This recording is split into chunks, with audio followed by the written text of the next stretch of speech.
लेकिन रास्ता बहुत क्लियर नहीं था। इच्छा शक्ति थी, पॉलिटिकल विल थी, तो पहले ही साल में आके पैसा खूब लगा दिया हमने। हमारे बजट का 25% हिस्सा हम लोगों ने स्कूलों पे खर्च कर दिया।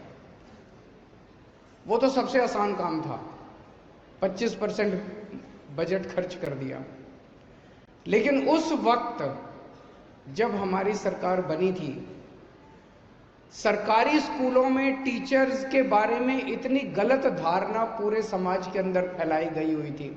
सरकारी स्कूलों के टीचर तो काम नहीं करना चाहते, सरकारी स्कूलों के टीचर तो आके मटर गश्ती करते हैं, पेड़ के नीचे बैठ के स्वेटर बुनते रहते हैं, फलाना ढिमका, इस अलग अलग किस्म की धारणाएं फैलाई गई थी।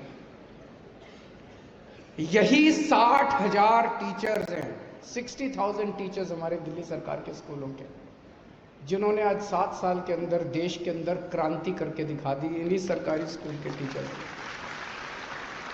हमने तो आके कुछ नहीं बदला, वही 60,000। हमने तो ऐसा नहीं है कि ये 60,000 टीचर्स को निकाल के कोई नए टीचर ले, वही 60,000 टीचर्स हैं।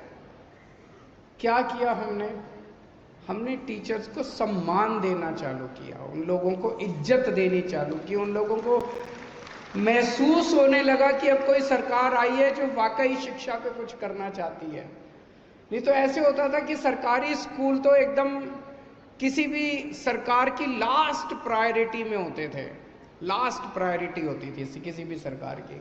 हमने उसको टॉप प्रायोरिटी बना दिया। जब सरकारी स्कूलों के प्रिंसिपल्स विदेशों में जाके ट्रेनिंग करने लगे, फिनलैंड जाके, सिंगापुर जाके ट्रेनिंग करने लगे, जब हमारे टीचर्स आईएम्स के अंदर जाके ट्रेनिंग करने लगे, वापस आए, वो बहुत एनर्जी के साथ वापस आए।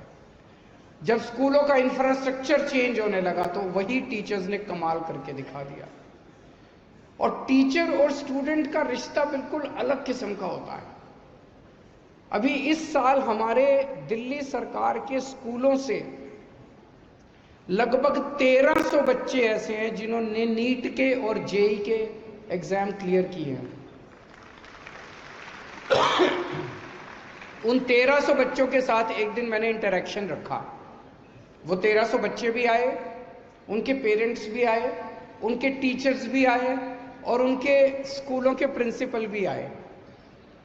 वहां पे मैंने 25-30 बच्चों को खड़ा, अलग अलग बच्चों ने अपने एक्सपीरियंसेस शेयर किए।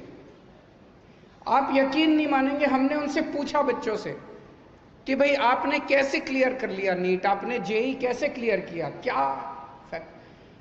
हर बच्चे ने, एक भी बच्चा ऐसा नहीं था हर बच्चे ने अपने टीचर्स की तारीफ की। मेरे इस टीचर ने मेरी बड़ी मदद की, मेरे केमिस्ट्री के टीचर ने मेरी मदद की, मेरे फिजिक्स के टीचर ने आउट ऑफ द वे जाके।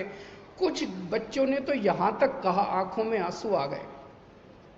गरीब बच्चे हैं, घर में कुछ नहीं है, तो कुछ बच्चों ने यहां तक कहा जी मेरे को गाइड की जरूरत थी, मेरे पास पैसे नहीं थे, मेरे टीचर ने अपने पैसे से मेरे को गाइड दिला दी।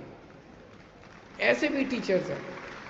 तो टीचर्स का और स्टूडेंट्स का रिश्ता एक अलग ही किस्म का होता है। मतलब माँ बच्चों का और पेरेंट्स का रिश्ता जो होता है, उससे भी ज्यादा पवित्र और उससे भी ज्यादा अच्छा रिश्ता टीचर्स का और होता है, और जिंदगी भर चलता है। मेरे को आज भी याद है मेरे 9th और 10th क्लास के टीचर्स। हमारी एक दुआ मैडम होती थी, संस्कृत पढ़ाया करती थी। हमारी एक मलिक मैडम होती थी, ज्योग्राफी पढ़ाया करती थी। एक चोपड़ा मैडम होती थी हमारी, वो बायोलॉजी पढ़ाया करती थी। क्या किस तरह से सारी जिंदगी याद रहते हैं टीचर्स। अगर आपके बच्चे, आपके बनाए हुए बच्चे कल कुछ बन जाएंगे, मैं आपको यकीन कहता हूं, आपको वापस आके आपके पैर छू के आपका शुक्रिया अदा करके जाएंगे आप सब टीचर्स।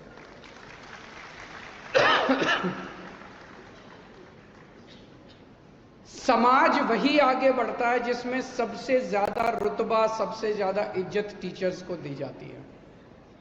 हमारे देश में काफी समय तक हमारे समाज में सबसे ज्यादा इज्जत टीचर्स को दी जाती थी। आप एंशिएंट इंडिया उठा के देख लीजिए, आप मेडिवल इंडिया उठा के, अंग्रेजों के आने के पहले तक हमारा जो समाज था, 19th सेंचुरी के बिगनिंग तक, 1800, 1810, 1820, 30 तक हमारे समाज में सबसे ज्यादा शिक्षकों को इज्जत दी जाती थी, टीचर्स को सबसे ज्यादा इज्जत दी जाती थी। आपको जान के ताज्जुब होगा, इतनी शानदार हमारा एजुकेशन सिस्टम होता था उन दिनों तक। एक एक गांव में, देश के एक एक गांव में स्कूल होता था, हर स्कूल गांव में स्कूल होता था। उस स्कूल में हर बच्चे को, चाहे वो जमींदार का बच्चा हो चाहे किसी का बच्चा हो, सब एक साथ वहां पे रेजिडेंशियल स्कूल होता था, पढ़ने जाना पड़ता था। अंग्रेजों ने आके वो सारा तय, अंग्रेजों में, इंग्लैंड में उस टाइम इतने स्कूल नहीं थे जितने हमारे इंडिया में स्कूल थे।